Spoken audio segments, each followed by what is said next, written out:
is the enigmatic director of the Tiger Division? And for that matter, what even is the Tiger Division? And of course, who or what is the Kumiho?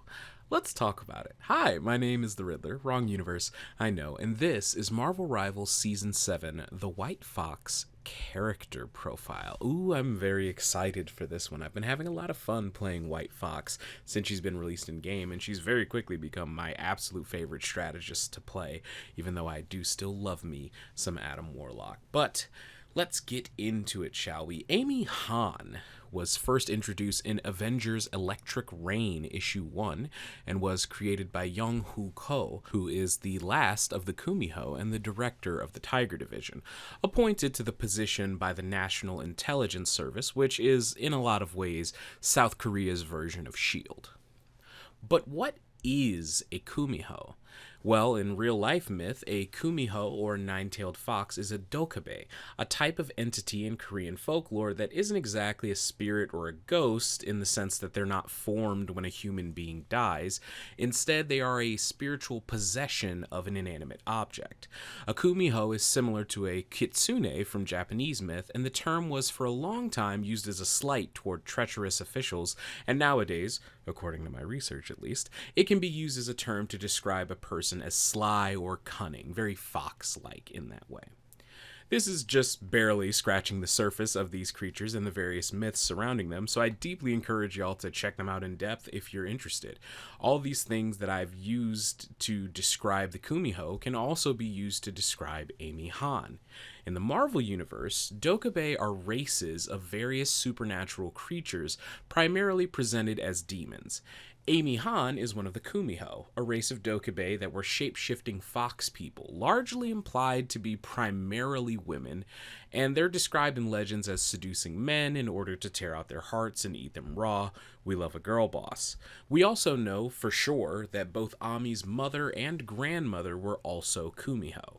Her mother is the one who trained her into how to call upon and use her powers in a hunt. One day, after living on the outskirts of civilization due to being ostracized for her heritage, Ami witnessed her mother being killed by a samjoku, another race of dokabe resembling three-legged dogs that primarily hunt kumiho as their natural prey. Afterwards, Ami was sent to live with her aunt and uncle in the wake of this tragedy, and in an effort to save a friend of hers who had some unfortunate debt owed to the wrong person, revealed her nature as a Kumiho to the National Intelligence Service, an agent of which invited her to join the NIS. Amy quickly rose through the ranks, even inventing a superhero alter ego that she called the White Fox.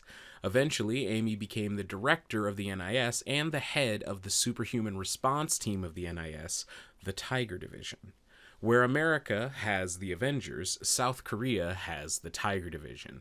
It was led by White Fox, and Luna Snow was also a premier hero in this team, as well as Teguki, even hosting Black Cat as a member for some time. Look at that, they actually do have a connection. It's not just two random people that they stuck together in a season. Internet.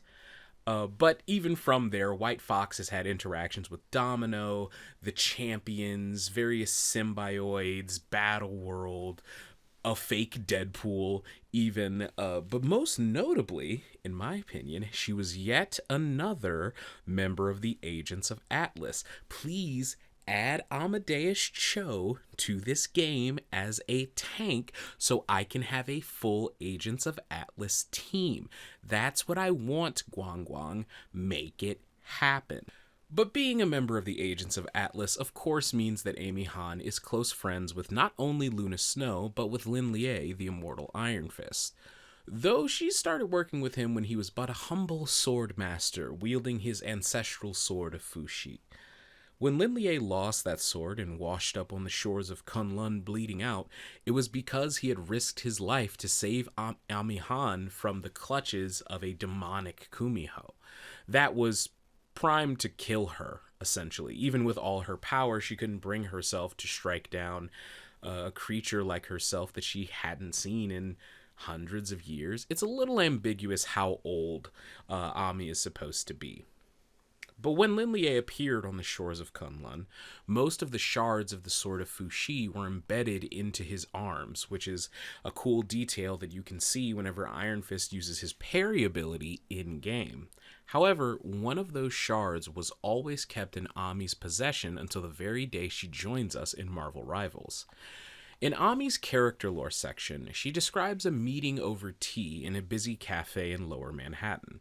The conversation tries to be casual, but both heroes have found themselves on different sides of this time-tangled battlefield.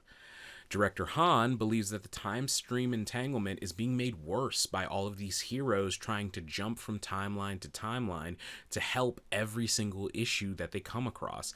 And honestly, she's kind of making a pretty good point.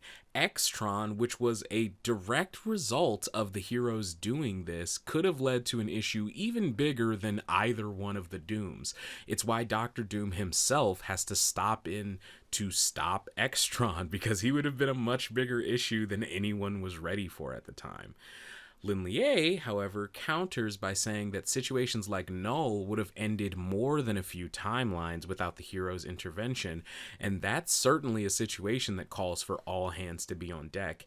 And I gotta also agree with Lin Lie here. When a being like Null wakes up, that is a drop everything, we have to handle this now level problem. You don't really have time to figure out, well, how stable is the timeline we're going to fight Null in? You kind of got to get on it as soon as humanly possible.